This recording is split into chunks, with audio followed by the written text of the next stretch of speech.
Halo guys, masih dengan Niko di sini dan masih juga di lokasi Taman Musik Jalan Belitung, Kota Bandung. Melanjutkan video unboxing smartphone Andromax G2 Limited Edition kemarin. Boleh cek link videonya di bawah nanti ya. Kali ini saya akan membahas tentang sisi performa layar atau display, kinerja hardware, kamera hingga multimedia dari smartphone Andromax G2 Limited Edition tersebut. Langsung aja ya guys, ini dia paparannya.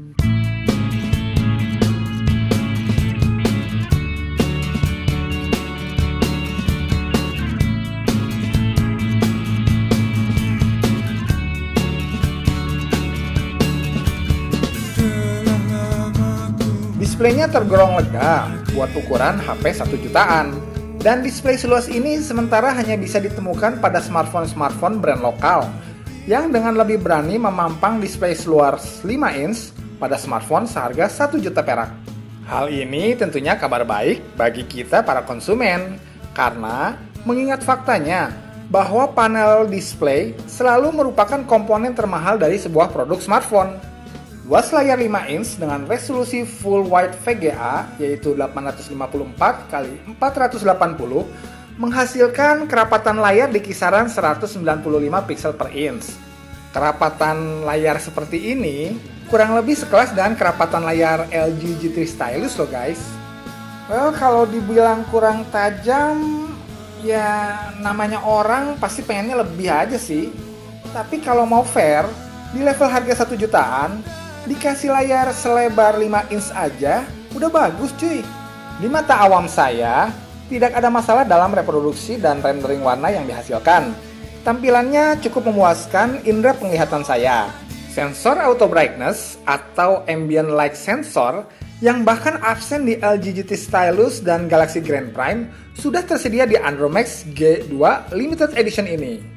Jadi, secara overall, sisi display smartphone ini sudah masuk kategori cukup baik dan memuaskan. Kerapatan layarnya yang di bawah 200 pixel per inch ternyata tidak juga terlalu mengganggu dalam penggunaan standar dan hanya terasa bila kita sedang browsing internet dalam keadaan mode desktop view. Hanya sedikit saja kekurangannya menurut saya adalah pada keterlihatan layar ketika digunakan di bawah terik sinar matahari. Itu aja sih. Lanjut ke performa hardware, pada tabel spesifikasi yang tertera di box, smartphone ini telah menggunakan prosesor Qualcomm Snapdragon yang sudah berhenti 4 dengan clock speed 1,2 GHz plus dukungan pengolah grafis Adreno 302 dengan chipset yang juga dipakai pada LG L-Vino yang masih dibanderol pada kisaran harga 2 jutaan. Namun, ketika saya cek di aplikasi CPU-Z ataupun juga Antutu, pengolah grafis yang terbaca adalah Adreno 305, bukan yang 302. Wah, malah tambah bagus dong. Anyway, terlepas dari itu semua, Antutu Benchmark versi 5.5 mengganjar kinerja hardware-nya di level 15.780. Menjelajahi menu, browsing, buka tutup aplikasi juga terasa responsif dan lancar jaya di smartphone ini. Sebagian besar game yang ada di Play Store juga dapat dimainkan di sini. Kecuali game-game dengan kelas yang paling berat. Game-game seperti Skyforce, Revolt 2 hingga Minion Rush bisa dilalap dengan lancar. Namun kalau sudah masuk kelas kritika, nah kayaknya sudah sangat berat untuk dijalankan di Andromax G2 LE ini. Dan penyebabnya kayaknya bukan karena prosesor maupun kualitas GPU-nya deh. Namun bottleneck terjadi karena kapasitas RAM-nya yang masih di 512 saja. Kabar baiknya, berbagai game dan aplikasi yang kita install bisa kita pindahkan ke microSD. Walaupun fitur USB on the go tampaknya masih harus absen di smartphone ini. Kapasitas baterai yang besarannya 2000 mAh ternyata cukup mampu mengawal aktivitas smartphone ini hingga pas sore hari menuju malam dengan pemakaian 2 kartu on, sosmed lumayan eksis, sesekali gaming, dan cek 1-2 video YouTube. Walaupun kalau main game lagi sebelum tidur, kita nggak bakal bisa jauh-jauh dari tembok yang ada colokannya. Colokan listrik maksudnya. Main gamenya harus sambil ngecas, Om. Jadi kesimpulannya, Di sektor performa hardware, smartphone ini memang bukan ditujukan buat gamers kelas berat. Namun performanya selain itu masih bisa diandalkan. Cukup memuaskan deh. Minum kendala buat kelas smartphone seharga 1 jutaan. Ngerti kan lo? Paham? Bagus. Lanjut ke sektor kamera. Yang menarik dari kamera Andromax G2 Limited Edition adalah berlimpahnya pilihan fitur settingan software kameranya. Bayangkan guys, ada 19 mode scene yang bisa kita sesuaikan dengan berbagai kondisi pemotretan yang kita hadapi. Keren kan? 6 pilihan efek yang unik juga siap untuk dipilih. Dan pengaturan-pengaturan seperti jenis white balance, pilihan mode fokus, suara shutter on atau off, level saturasi, kontras, dan sharpness, semuanya bisa kita utak-atik. Mantap kan? Dan bila kita pasrahkan semua settingan tersebut pada settingan auto, hasil tangkapan sensor 5 megapikselnya termasuk dalam kategori cukup lah. Tidak bagus-bagus amat seperti Zenfone 5 atau Redmi Note misalnya. Yalah, harganya aja beda. Tapi juga tidak buruk dan hasilnya masih lumayan dapat diandalkan lah. Apalagi kalau kita bisa lebih cermat memilih jenis mode scene yang tepat, atau juga kapan harus memakai dan tidak memakai lampu flash, juga tidak goyang ketika tombol shutter sedang kita pencet. Intinya, potensi untuk menghasilkan gambar yang berkualitas ada di smartphone ini, walau terkadang hit and miss alias angin-anginan sih. Buat kamera depannya yang beresolusi 1,3 megapiksel saja, buat mengambil selfie pada kondisi pencahayaan yang cukup, hasilnya sih lumayan ya. Tapi kalau hanya mengandalkan pencahayaan dari lampu kamar saja sih, yang tadinya saya mau update status juga kayaknya mending ditunda dulu deh.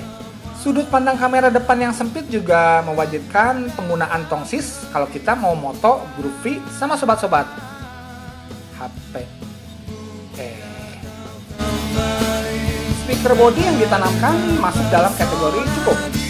Keluaran suaranya terbilang datar sih, namun cukup keras, tapi juga nggak terlalu keras. Tapi yang penting, suaranya tidak akan sampai pecah ketika volume diset pada level maksimal. Tapi, ketika mendengarkan musik lewat earphone bawaan yang sudah berjenis IEM, keluaran suaranya jauh lebih baik. Suara bass terdengar sangat dominan, apalagi ketika fitur Dolby dinyalakan. Saya juga coba ganti earphone-nya dengan earphone bawaan Samsung Galaxy S4. Nada-nada lagu yang diperdendangkan terasa menjadi lebih berimbang dan jernih, walau dominasi suara bass cukup jauh berkurang. Tapi saya pribadi lebih suka karakter suara seperti ini sih.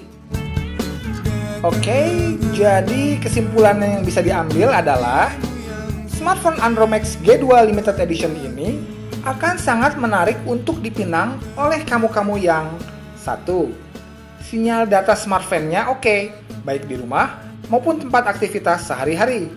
2. Menyukai dimensi layar yang sekarang ini dianggap paling ideal untuk sebuah smartphone Android modern, yaitu dengan bentangan 5 inch dengan kualitas yang cukup baik. 3. Menyukai pilihan paket data smartphone yang menurut saya penawaran price to quotanya menarik, apalagi buat yang hobi download tengah malam, karena ada bonus internet tengah malam 12 GB. Yang keempat, suka bereksperimen dengan fitur-fitur kamera untuk menghasilkan karakter tangkapan gambar yang diinginkan. 5. Menyukai desainnya, terutama back covernya yang mampu tampil cantik, solid, elegan, dan modern. Dan yang keenam terakhir, satu lagi, pastinya cocok buat kamu-kamu yang ogah buat cari-cari dan nambah biaya buat beli flip cover atau juga plastik anti gores, sampai earphone dengan keluaran suara yang terbilang berkualitas untuk ukuran dimasukkan dalam paket penjualan smartphone di harga 1 juta perak. Namun agaknya bagi kalian ya, para gamers kelas berat yang berdana mepet, nasib.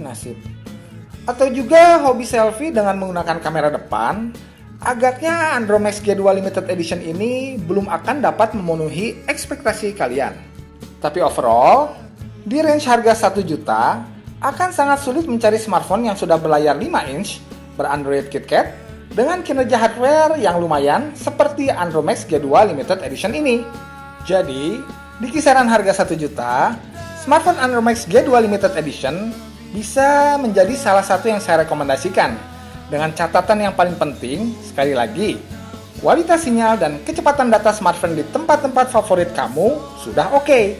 Mengingat, kartu utama smartphone ini tidak bisa diganti dengan kartu dari operator manapun. Oke guys, saya cukupkan dulu video kali ini. Mudah-mudahan bisa memberikan gambaran atas smartphone yang kita bahas kali ini.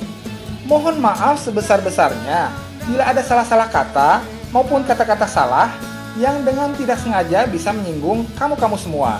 Mohon bantu like bila Anda suka dengan video ini. Mohon juga bantu subscribe-nya untuk ikut mensupport channel yang kadang hit and miss alias angin-anginan ini. Well, akhir kata, seperti biasa, tetap terbebas dari virus gaptek. Assalamualaikum warahmatullahi wabarakatuh.